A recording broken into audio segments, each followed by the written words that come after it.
Kami dari kelompok 5 akan memperkenalkan diri. Perkenalkan, nama saya Bima Setia Nur Cahyo dengan NIM 240604-310. Perkenalkan, nama saya Nabila Sofi Nafisa dengan NIM 24060430013. Perkenalkan, nama saya Saskia Mehina Anggraini dengan NIM 240604340. Perkenalkan, nama saya Muhammad Arifudin dengan NIM 24060430119. Perkenalkan, nama saya Royhana Hayun Sofia, NIM saya 24060430054. Buset, temen gua kurang satu, buset, gimana ya? Mas, perkenalan dulu mas. Perkenalkan, nama saya Nurul Subara Madani, NIM 24060430014.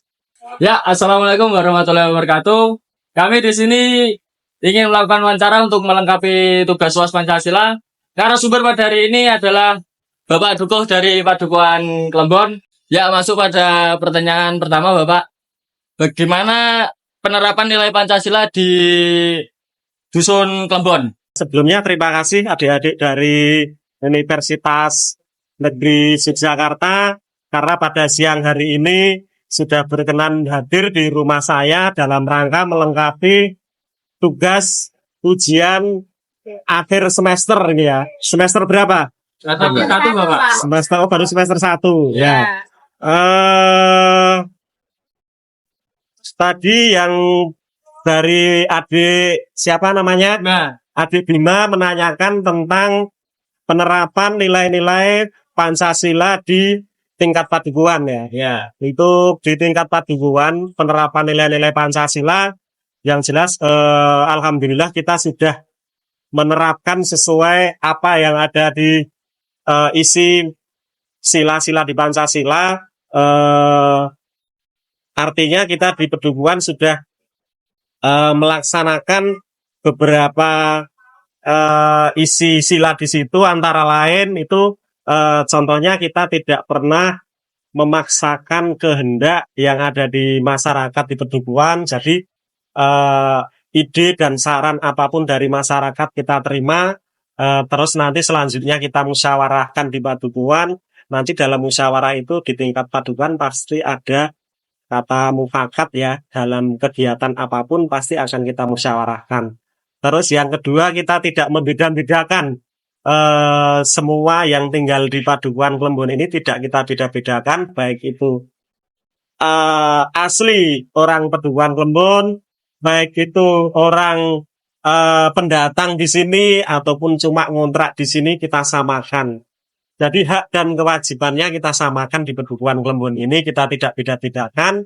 Terus kita juga, walaupun kita ada perbedaan keyakinan, kita saling toleransi, saling menghormati, kita saling mendukung apapun kegiatannya di keyakinan masing-masing tersebut. Terus kita di Padukuhan Klembon, warga memang kita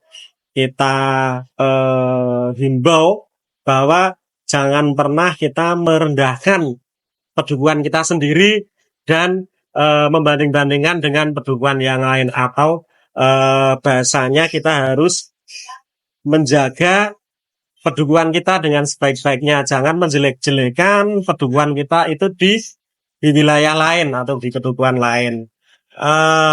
Selanjutnya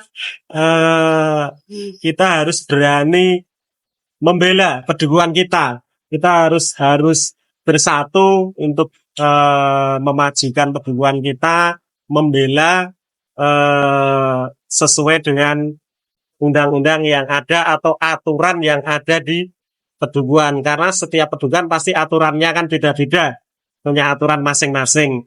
Terus selanjutnya kita juga bersikap adil ya ke semua warga, apapun bentuknya, kegiatannya, kita bersikap adil, tidak membeda-bedakan ke warga. Itu pertanyaan yang pertama, apa sih atau bagaimana sih nilai-nilai Pancasila itu diterapkan di kehidupan perempuan itu contohnya itu. Lanjut Pak, pertanyaan kedua, apa peran musyawarah dalam penyelesaian masalah di dusun kelompok? Dari Mas Dani, pertanyaannya adalah peran musyawarah Dalam penyelesaian masalah. dalam penyelesaian masalah di padukuhan ya. Iya. Ya. Untuk pertanyaan yang kedua dari Mas Dani, peran musyawarah dalam menyelesaikan masalah di padukuhan. Jelas musyawarah itu sangat berperan penting ya dalam pengambilan keputusan dalam menyelesaikan masalah di padukuhan. Karena di padukuhan Klembon ini memang saya terapkan apapun masalahnya kita harus musyawarah. Karena saya tidak bisa memutuskan sendiri apa masalah yang ada di sini. Terus nanti keputusannya seperti apa itu hasil dari musyawarah dari semua warga. Intinya musyawarah untuk mencapai mufakat. Jadi baik itu masalah di tingkat RT, tingkat kampung, ataupun tingkat padukuhan, kita musyawarahkan semua.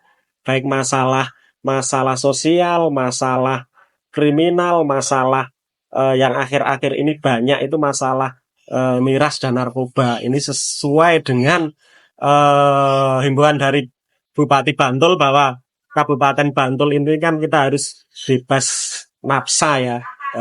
Jadi ini contohnya masalah-masalah seperti itu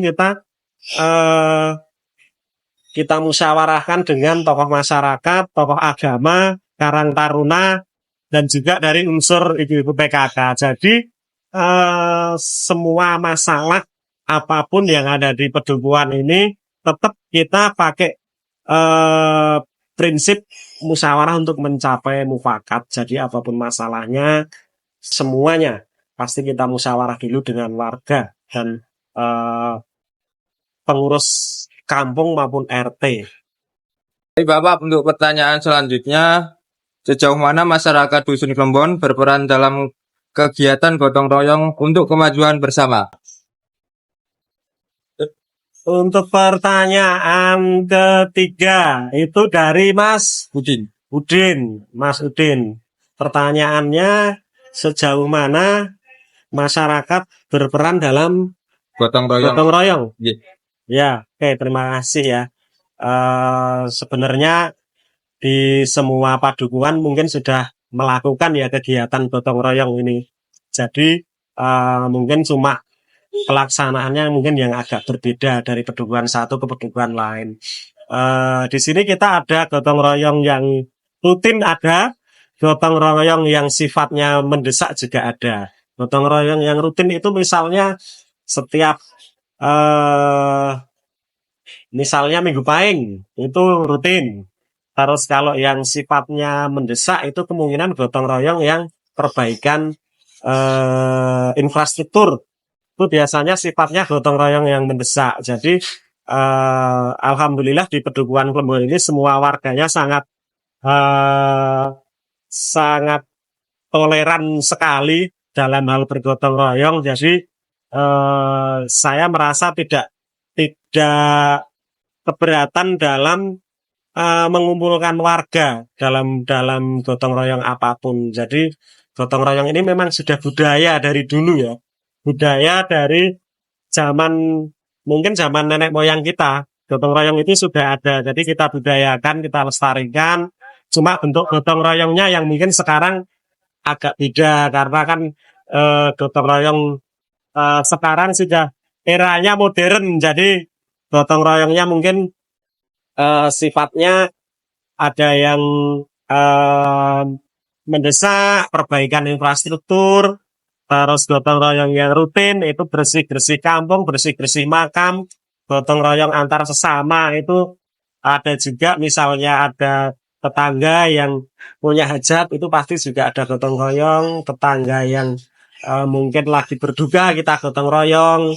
Tetangga yang lagi mungkin bangun rumah kita juga gotong royong. Karang Taruna pun juga gotong royongnya di sini juga berjalan karena setiap ada hajat atau ada kematian di sini pasti yang menyiapkan semua Karang Taruna, ibu-ibu PKK juga gotong royong dalam hal konsumsi, bapak-bapak untuk gotong royong dalam hal eh, yang ada bagian masing-masing. Yang tukang mungkin bagiannya pertukangan, yang bagian tenda mungkin pasang tenda, yang bagian biasa bertani mungkin biasanya bersih-bersih rumput di makam di sekitar pedukuhan. Jadi budaya gotong royong di sini tetap masih kita lestarikan, kita jalankan apapun bentuk gotong royongnya. Jadi masih ada di sini. Selanjutnya, pertanyaan yang keempat, bagaimana masyarakat Dusun Klembon menjaga toleransi sesuai dengan sila kedua? Oke, selanjutnya untuk pertanyaan keempat itu dari Mbak Saskia, itu bagaimana masyarakat di Pedukuhan Klembon menjaga toleransi seperti yang ada di sila kedua Pancasila. Sila kedua kemanusiaan yang beradab ya. Iya. Oh, berarti masih hafal saya. Itu jelas bahwa toleransi di sini seperti yang sudah saya katakan di awal di penerapan nilai-nilai Pancasila di Pedukuhan, bahwa kita menjaga toleransi antar umat beragama itu pasti yang pertama. Yang kedua, menjaga toleransi antar sesama warga, walaupun itu beda keyakinan, walaupun itu asal usulnya beda, itu tetap kita saling menjaga toleransi itu. Kita saling bekerja sama, kita tidak membeda-bedakan mereka. Hak dan kewajibannya yang ada di Pedukuhan ini semua warga sama ya, baik itu kewajiban untuk berkegiatan, contoh ronda, pertemuan RT, pertemuan kampung, terus kewajiban gotong royong, itu semua sama. Haknya juga sama. Jika ada lagi kesusahan kita bantu, dia juga punya hak untuk menerima bantuan bentuk apapun. Terus misalnya keluarga yang tidak mampu, kita juga ada setiap tahun itu ada kayak sedekah dari kas masjid atau kampung, itu untuk dukafa biasanya ada. Jadi kita tidak beda-bedakan hak dan kewajiban semua warga kita sama. Jadi toleransi tetap kita jaga di sini. Selanjutnya untuk pertanyaan yang kelima, apa tantangan yang dihadapi dalam menerapkan nilai-nilai Pancasila di Dusun Klembon dan bagaimana cara untuk mengatasinya? Untuk pertanyaan kelima dari Mbak Ayu. Dari Mbak Ayu itu tantangan yang dihadapi di Pedukuhan Klembon dalam menerapkan nilai-nilai Pancasila. Iya. Iya. Tantangan itu pasti ada ya semua, karena semua masyarakat atau warga atau orang itu kan karakternya beda-beda. Itu pasti ada tantangan. Memang sering kita ada tantangan untuk menerapkan nilai-nilai Pancasila itu sebenarnya dari warga atau dari masyarakat tersebut sendiri tantangannya. Jadi mungkin ada 1-2 warga yang mereka tidak banyak aktif di kegiatan di masyarakat. Ada yang tidak mengikuti misalnya ronda, perkumpulan RT, kampung, terus gotong royong, terus intinya ada warga yang tidak banyak ikut kegiatan di masyarakat. Itu tantangan yang selama ini masih banyak terjadi. Karena kita lingkupnya Pedukuhan, pastinya tantangan itu sebenarnya tidak banyak, tapi ada 1-2 orang yang seperti itu untuk menerapkan nilai-nilai Pancasila kepada masyarakat. Itu tidak semua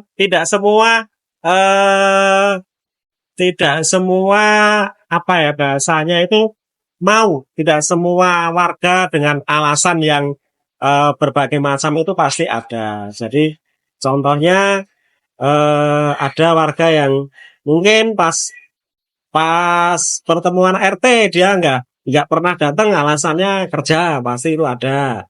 terus nggak pernah ikut gotong royong, alasannya juga kerja pasti ada. Itu ada beberapa tantangan untuk menyikapi hal tersebut. Kita koordinasi dengan Bapak RT dan pengurus di masing-masing RT. Eh kita kita kita samperin ke rumahnya. Pengurus, karena setiap RT pasti kan ada pengurus, ada Pak RT dan pengurusnya. Itu kita samperin, kita tanyain kendalanya apa, tidak ikut kegiatan di masyarakat, terus tidak pernah hadir dalam acara apapun di masyarakat. Itu kenapa kita tanyain. Setelah kita dapat jawaban dari yang bersangkutan, baru kita bahas di tingkat pertemuan di tingkat RT. Kalau memang itu permasalahannya dia sakit, dia lansia, atau dia mungkin kerjanya malam terus, kita masih ada toleransi. Yang penting, kalau misalnya sekali tempo sempat, mungkin diharapkan bisa hadir untuk acara-acara atau kegiatan di masyarakat. Itu sebenarnya tantangan. Kalau untuk tantangan yang sifatnya tantangan yang berat sih kayaknya tidak ada, karena kita sudah berjalan lama, kepengurusan di tingkat RT maupun kedudukan itu sudah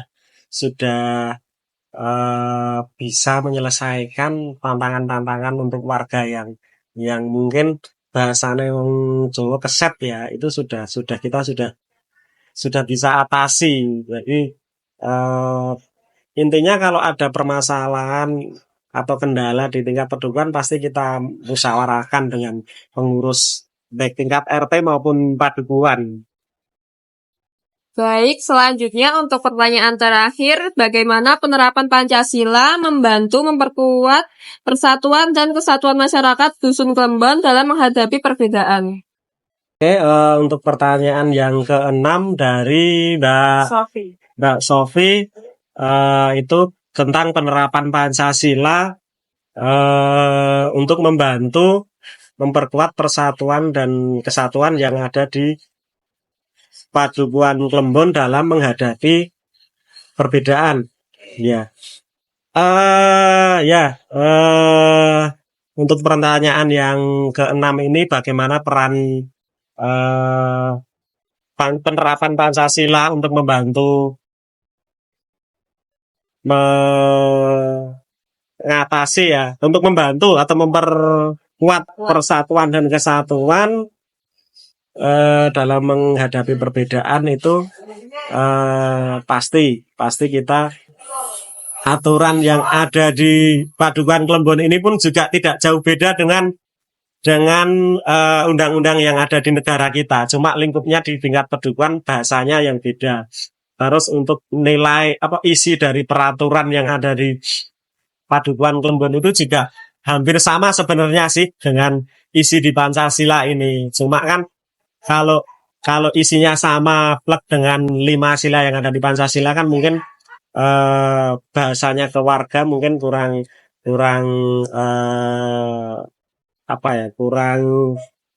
mengenal atau kurang pas. Jadi memang untuk memperkuat persatuan dan kesatuan yang ada di Padukuhan Klembon ini dalam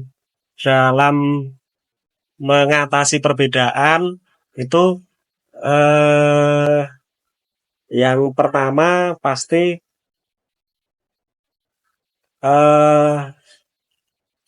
kita sering adakan atau rutin pertemuan tingkat RT itu kan pasti ada. Jadi setiap RT di sini di Padukuhan Klembon itu kan ada 7 RT. Setiap RT itu pasti ada pertemuan rutin 1 bulan sekali. Nah di situ di tingkat RT itu setiap pertemuan kita pasti terutama Bapak RT itu minta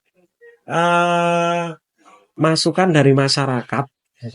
Masalah yang ada di tingkat RT itu apa, terus kendalanya supaya di tingkat RT itu bisa guyup, rukun, atau menjaga persatuan dan kesatuan di tingkat RT itu mau seperti apa, ada program apa, dan kendalanya apa, itu pasti dibahas di setiap pertemuan RT. Jadi untuk memperkuat persatuan dan kesatuan dalam mengatasi perbedaan di tingkat perdukuhan itu pasti kita selalu minta pendapat dari semua warga, karena seperti tadi yang sebelumnya saya sampaikan bahwa tidak semua warga itu mau bersatu di masyarakat. Tidak semua warga itu ikut kegiatan di masyarakat. Nah, di situ kita musyawarah atau kita rapat atau kita berembuk di setiap pertemuan itu untuk membahas tentang perbedaan. Kenapa sih si A ini kok tidak mau ikut pertemuan? Kenapa kok seolah-olah kita bedakan di situ? Padahal kan sebenarnya kita tidak membeda-bedakan ya di masyarakat itu untuk semua warga. Cuma warganya mungkin yang kurang rasa sosialnya mungkin kurang gitu nih. Jadi kayak perasa mungkin apa ya, tidak bisa kalau bahasane wong Jawa itu kan ora iso guyub ning masyarakat. Nah, itu kalau di bahasanya di sini kan memperkuat persatuan dan kesatuan kan. Nah, itu mungkin dalam hal ini tetap biasanya kita musyawarah itu untuk mengatasi perbedaan ini dengan dasar nilai-nilai Pancasila. Jadi tergantung nanti permasalahannya, apakah dia minder karena beda keyakinan dengan masyarakat yang lain, atau dia minder karena dia bukan orang asli sini. Ya, itu permasalahan seperti itu yang menjadikan merasa ada perbedaan. Jadi tetap kita selesaikan dengan musyawarah untuk menyelesaikan permasalahan tersebut. Ya, terima kasih kepada Bapak Tifan Bayu Aji telah menjadi narasumber pertama pada hari ini. Ya, jika ada salah kata atau pengucapan dari kami, mohon maaf Bapak. Ya, terima kasih kembali kepada adik dari Universitas Negeri Yogyakarta karena sudah berkenan hadir di rumah saya. Mohon maaf jika saya dalam menanggapi adik-adik mungkin ada yang kurang berkenan di hati kalian. Sekali lagi saya mohon maaf. Sukses selalu buat adik-adik semua. Mudah-mudahan lancar dalam menjalankan kuliah. Saya akhiri. Assalamualaikum warahmatullahi wabarakatuh. Hai guys, memasuki narasumber yang kedua bersama Mbak Tata. Jadi pertanyaannya, bagaimana penerapan Pancasila dalam kehidupan sehari-hari? Menurut saya penerapan Pancasila dalam kehidupan sehari-hari itu, jadi nilai-nilai dalam Pancasila itu bisa dijadikan pedoman dalam menjalankan kehidupan di sosial masyarakat, misalnya seperti nilai ketuhanan yang Maha Esa, kemudian kemanusiaan, persatuan, keadilan sosial dan sebagainya, itu nanti bisa dijadikan pedoman dalam menjalankan kehidupan sehari-hari di masyarakat. Baik, untuk pertanyaan kedua, gimana sih cara mempertahankan nilai-nilai Pancasila dalam masyarakat agar tidak memudar karena pengaruh globalisasi? Menurut saya cara mempertahankan nilai-nilai Pancasila itu misalnya bisa dengan cara menggunakan produk dalam negeri sebagai wujud cinta tanah air, penghamalan sila ketiga yaitu persatuan Indonesia. Kemudian bisa untuk melakukan musyawarah mufakat sebagai pengamalan sila Pancasila keempat, seperti itu. Terima kasih atas waktu dan kesempatan yang diberikan oleh Mbak Tata. Jika ada salah kata, mohon dimaafkan. Wassalamualaikum warahmatullahi wabarakatuh. Waalaikumsalam warahmatullahi wabarakatuh. Oke guys, sekarang memasuki pertanyaan pada narasumber ketiga bersama Mas Nur. Ya, benar Mas. Saya akan menanyakan tentang bagaimana Mas Nur menerapkan nilai-nilai Pancasila dalam kehidupan sosial sehari-hari, Mas. Mungkin Pancasila kan kita ada 5. Mungkin yang pertama kita ketuhanan yang Maha Esa. Ya. Ketuhanan yang Maha Esa yaitu menghargai budaya dan keagamaan orang lain dan menghormati perbedaan keagamaan, keyakinan orang lain. Yang kedua, kemanusiaan yang adil dan beradab itu membantu orang yang membutuhkan seperti donasi, galangan donasi, atau sebagainya.